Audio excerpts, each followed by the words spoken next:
नमस्कार, capital TV देख रहे हैं आप। मैं हूं आपके साथ पूजा। ब्रेकिंग नाउ में बड़ी खबर अहमदाबाद प्लेन क्रैश से जुड़ी हुई आपको बता रहे हैं, जहां इस पूरे घटनाक्रम को लेकर अब जांच तेजी से आगे बढ़ रही है। सरकार ने जांच कमेटी का गठन तो कर ही दिया है, साथ ही अमेरिका और ब्रिटेन ने भी जांच में सहयोग देने का ऐलान कर दिया है। एक बड़ी जानकारी ये सामने आ रही है कि मलबे से डीवीआर भी मिल चुका है और उम्मीद ये जताई जा रही है कि कैसे ये विमान क्षतिग्रस्त हुआ, हादसा हुआ, उसकी कुछ जानकारी मलबे से मिले डीवीआर से भी कुछ निकलकर बाहर आए। और वहीं तस्वीरें भी आपको दिखाते हैं। दरअसल आज सुबह सुबह प्रधानमंत्री नरेंद्र मोदी अहमदाबाद पहुंचे थे। उन्होंने घटनास्थल का जायजा लिया। ये तस्वीरें आप अस्पताल की देख रहे हैं, जहां पे पीएम मोदी ने जो भी वहां पे घायल हुए थे उनसे मुलाकात कर रहे थे। और इस पूरे विमान हादसे में सिर्फ एक जीवित व्यक्ति जो था उनसे भी पीएम मोदी ने बातचीत की है, डॉक्टरों से भी बात की है, उसके बाद एक मीटिंग भी की है, रिव्यू मीटिंग की है और जाना है कि किस तरह से यहाँ पे जो भी अस्पताल में जो लोग एडमिट है उनका इलाज चल रहा है और जांच किस तरह से आगे बढ़ रही है।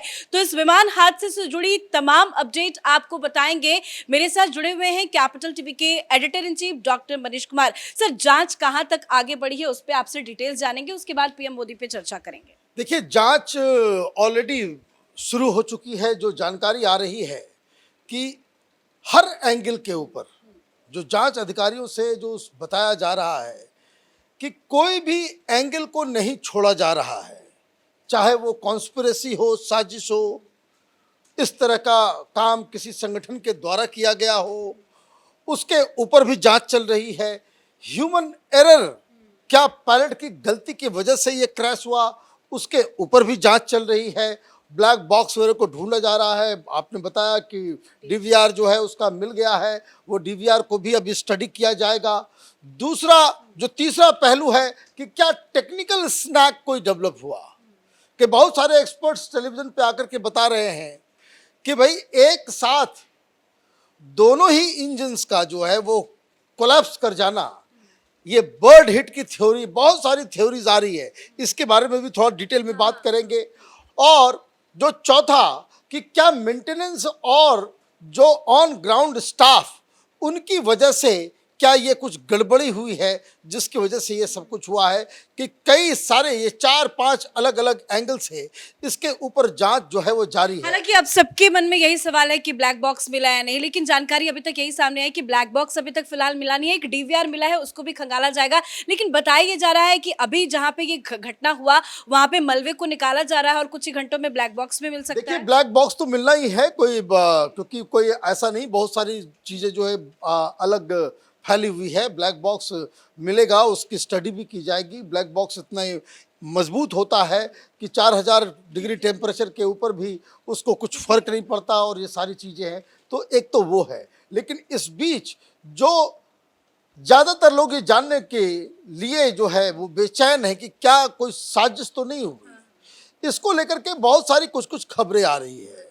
कोई किसी ने एक ट्वीट के बारे में बताया कि जो ऑलरेडी कोई महिला है जो इंडिया विरोधी है, वो इस तरह की ट्वीट इस हादसे से पहले की थी। ये बताया था कि अफगानिस्तान में कोई एक बहुत बड़ा हमला हिंदुस्तान के ऊपर होने जा रहा है। और एक और बात, एक और थ्योरी आ रही है जिसमें बताया जा रहा है कि टेक ऑफ से ठीक पहले कोई एक थ्रेटनिंग कॉल आया था। वैसे मैं आपको बता दूं कि अभी अभी फुकेट से दिल्ली की ओर आने वाली जो फ्लाइट थी उसको इवैक्यूएट किया गया है। कहा गया कि भाई उसके अंदर बॉम्ब है। तो कई सारी चीजें जो है, ये भी है कि पन्नू का भी एक वीडियो सोशल मीडिया पर वायरल हो रहा है। उसने ये धमकी दी थी कि एयर इंडिया को उड़ा देंगे। देखिए, पन्नू ऐसे लोग, ये गिरगिट किस्म के लोग हैं, ये जंतु, ये बेसिकली जो है ये पाकिस्तानी स्टूज है। ये पैसे वैसे लेकर के इस तरह की बातें करता है, जिस तरह का आज तक इसने जो बातें की है पहले ही आपको बताना चाहिए। घटना घटने के बाद ये हमने कर दिया, ये अच्छी बात है। पन्नू को वहाँ से लाने में मदद करेगा, इस तरह का बयान जो उसका आ रहा है। तो खैर, Pannu is a non serious person, उसको जो है दरकिनार करके ही चलना चाहिए, नंबर 1। नंबर 2, अब जो सबसे बड़ी चीज़ कि क्या ये जो जांच की आंच में वो लोग आने वाले हैं कि जो लोग एयरपोर्ट के अंदर मेंटेनेंस के लिए इंचार्ज थे, क्योंकि जिस तरीके से ये फ्लाइट टेक ऑफ करने के बाद, क्योंकि देखिए बहुत सारी थ्योरी अपने आप रूल आउट हो जाती है। इंजन फेलियर, बर्ड हिट अगर होता तो इंजन से धुएं निकलने लगते। अगर कोई स्नैग होता तो दोनों ही इंजन से एक साथ जो है वो धुआं निकलने लगता। लेकिन जब टेक ऑफ कर रहा है तो टेक ऑफ कर रहा है, इसका मतलब सारे पैरामीटर्स जो है वो उस वक्त तक ठीक थे। लेकिन जैसे ही टेक ऑफ करने के बाद एक थ्रस्ट चाहिए होता है, वो थ्रस्ट इस प्लेन को नहीं मिल पाया। तो ये दो तीन चीज़ें की ओर इशारा कर रहा है कि आदर कोई टेक्निकल ग्लिच हुआ, वो टेक्निकल ग्लिच पहले से क्यों नहीं मालूम था। ऐसा तो नहीं कि इसके पीछे कोई, क्योंकि देखिए नियर परफेक्ट ये क्रैश है जिसमें कोई सवाल ही नहीं उठ रहा। वो वीडियो दिख रहा है कि वो उठा। अगर कोई एक इंजन क्रैश करता तो वो प्लेन शेक करता।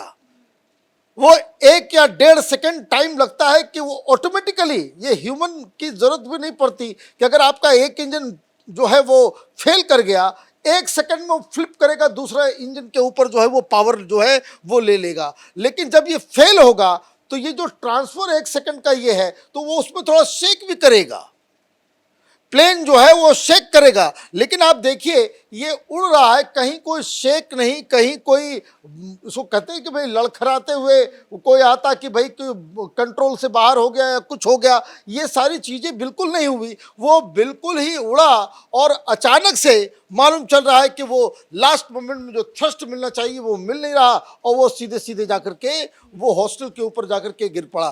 तो इसका मतलब क्या हुआ कि इसका मतलब ये है कि देयर इज समथिंग एल्स।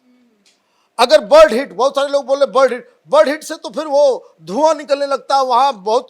अगर इंजन फेलियर इस तरीके का होता तो ये जो एक थ्योरी ऑफ सैबोटाज का जो है, एक थ्योरी ऑफ टेक्निकल फेलियर का जो है, और जो थ्योरी कि भाई पायलट की कुछ गलतियां की वजह से ये हो सकता है, ये 3 एंगल जो है वो अब लोग जो है उसके ऊपर यकीन कर रहे हैं। लेकिन सबसे बड़ी चीज़, कोई भी फ्लाइट उड़ने से पहले बाकायदा जो ग्राउंड में जो इंजीनियर्स होते हैं वो सारे पैरामीटर्स को, सारी चीज़ों को देखते हैं। सारे जितने भी जो उसके जो जितने भी, चाहे वो हाइड्रोलिक्स काम कर रहा है कि नहीं, ये सारी चीज़ों की जांच होती है। ग्रीन सिग्नल मिलता है, उसके बाद ही टेक ऑफ होता है। तो वो कौन लोग हैं?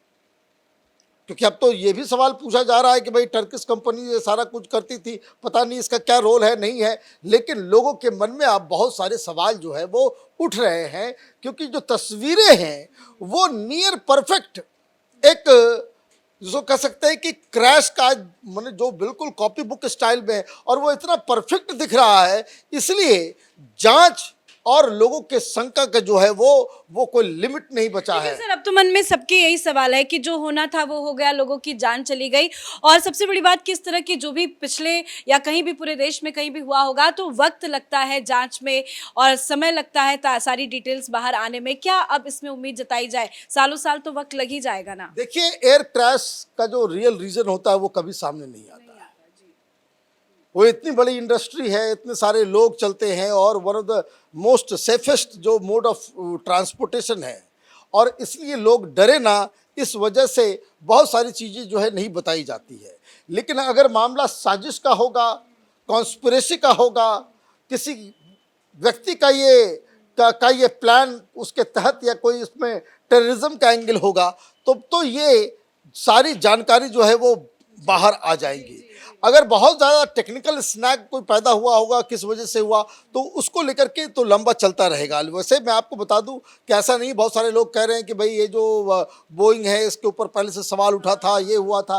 भाई देखिए रोज़ 11,000 से ज़्यादा जो है बोइंग फ्लाइट लेता है, उसमें तो कुछ होता नहीं है। लेकिन खैर ये जांच का विषय है, मुझे लगता है कि इस पे प्रियम्प्ट करना वो उचित नहीं होगा। लेकिन इस एंगल से जब जांच एजेंसियां ये कह रही है कि हम साजिश के एंगल को भी बाकायदा हम जांच कर रहे हैं, उसके ऊपर भी पूछताछ कर रहे हैं, क्योंकि 2-3 चीज़ें जो, चाहे वो पन्नू की धमकी हो, चाहे वो एक थ्रेट कॉल इस टेक ऑफ से ठीक पहले आने वाली बात हो, या फिर वो ट्वीट कि भाई अफगानिस्तान में कोई हमले की तैयारी की जा रही है, ये सारी चीज़ें जो है वो रूल आउट नहीं करने देगा हमारी जांच। लेकिन एक चीज़ तो मानना पड़ेगा कि सरकार के तहत जो भी जांच की जिम्मेदारी होगी, सरकार तो अपनी जिम्मेदारी को पूरा करेगी, क्योंकि कल से ही लगातार अमित शाह एक्टिव है। उन्होंने भी सभी अधिकारियों से बातचीत किया। सुबह सुबह तस्वीरें हम दिखा रहे हैं, पीएम मोदी भी पहुंचे, उन्होंने भी मीटिंग की है। सरकार अपनी तरफ से क्या कोशिश कर रही है, क्या है आगे की तैयारी? देखिए, सबसे पहला जो काम जो इस सरकार में होता है कि जब भी कोई हादसा होती है तो सबसे पहला जो फोकस जो होता है कि सारी चीज़ें, सारा जांच, सब कुछ पीछे सबसे पहले जो है कि कितने आप लोगों की जान बचा सकते हैं, दिस इज़ द प्रायोरिटी। और जिस हिसाब से आप देखिए कि तुरंत व्यवस्था की गई, और लकीली जहाँ पे यह हादसा हुआ ठीक बगल में एक बड़ा हॉस्पिटल है जो अहमदाबाद का सिविल हॉस्पिटल है, वहाँ पे लोगों का इलाज भी हो रहा है। तो पहली प्राथमिकता जो सरकार की थी कि कितने लोगों की जान बचाई जा सकती है। लेकिन जिस तरह का ब्लास्ट हुआ, एक व्यक्ति जो जिंदा था उससे प्रधानमंत्री आज सवेरे सवेरे मिले हैं, बातचीत किए हैं, प्लस जो लोग वो जो अतुल्यम हॉस्टल के बारे में जो कल हमने बताया था कि जिस तरीके से उसके ऊपर ये पूरा प्लेन जाकर के क्रैश किया, जिस तरह से लड़के जो है वहाँ पे इंटर्न डॉक्टर्स जो हैं वो मेस में खाना खा रहे थे, तो वहाँ भी बहुत सारे लोगों की मौत की खबर आई है, बहुत लोगों की जान बचाई जा रही है, बहुत लोग अभी बहुत क्रिटिकल रूप से जो है वो घायल हैं। तो ये पहली प्रायोरिटी है।